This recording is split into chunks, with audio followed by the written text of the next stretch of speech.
Hey guys, LPocket77 here and welcome to a brand new series which should be out every Thursday, and that is going to be Throwback Thursdays.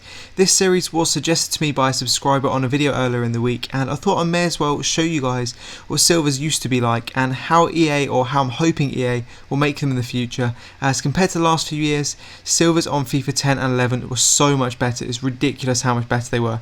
So I'll start with FIFA 10 and probably FIFA 11 as well, as silvers weren't as commonly used back then, so a lot of the best silvers from those years haven't actually been seen too much. Some of the FIFA 10 silvers are very hard to find images of, as it was back before the web app, but I found as many as I could on Footwiz, and in this episode I'll be showing you my favourite Barclays Premier League silvers from FIFA 10.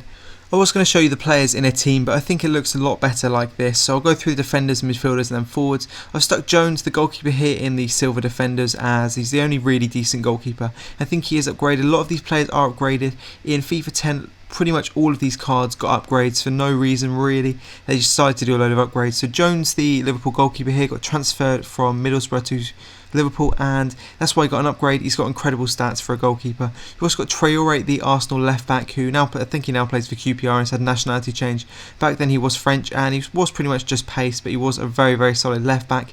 You also have an incredible centre back, which is Bramble. I think this wasn't actually an upgrade. I think this was just a normal card.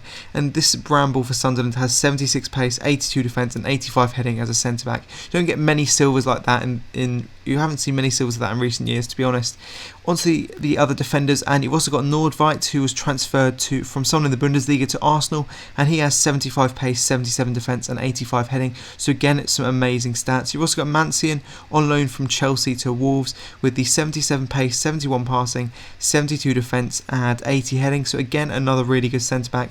And you also have Winston Reid here, whose nationality used to be Denmark on FIFA, but now it is New Zealand. He also has really solid stats: 75 pace, 78 defence and 84 heading. So those are the best defenders that I used, and now we'll move on to a couple of midfielders. The midfielders were incredibly good as well. You've got Poulsen, who is arguably what I like to think as probably one of the best defensive midfielders we've ever had in terms of silvers. He had 75 pace, 80 passing, 70 dribbling, 86 defence and 75 heading. I've not seen a silver like that really since FIFA 10.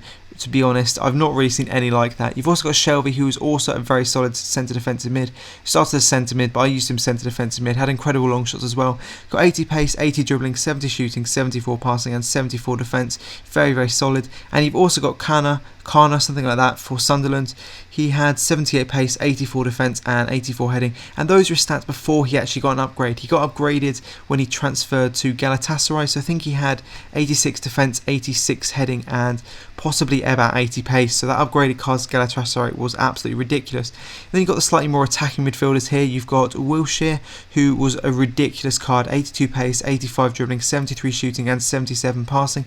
You've also got Cleverley with 85 pace, 80 dribbling, 65 shooting and 75 passing. That was when he was on loan to Wigan. And then you've also got Bostock when he was on loan from Spurs to Hull, and although it says he's centre defensive mid, he was much better as an attacking midfielder.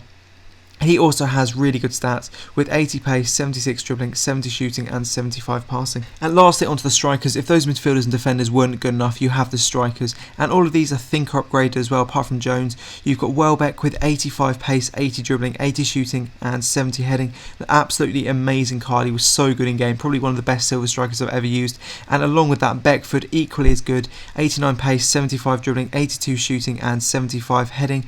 If you put that into perspective, those sort of stats back then in FIFA 10, these cards only cost between sort of 30 to 80 or 90k. Nowadays they'd probably be about 200, 300k, something absolutely ridiculous like that, probably even more if they're in forms.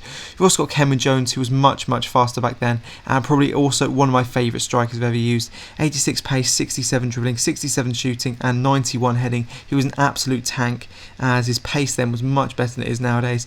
And on to the last strikers. I've got a couple more here, a couple more upgrades. I think Ebanks Blake wasn't an upgrade, but we'll start with Frank Nubel. I think he was the upgrade that I used before I could afford Beckford back then, but Nubel was also ridiculously good at 86 pace, 76 dribbling, 75 shooting and 80 heading. You've also got Picquion for another player for West Ham, and West Ham had a lot of really good silver upgrades back in FIFA 10.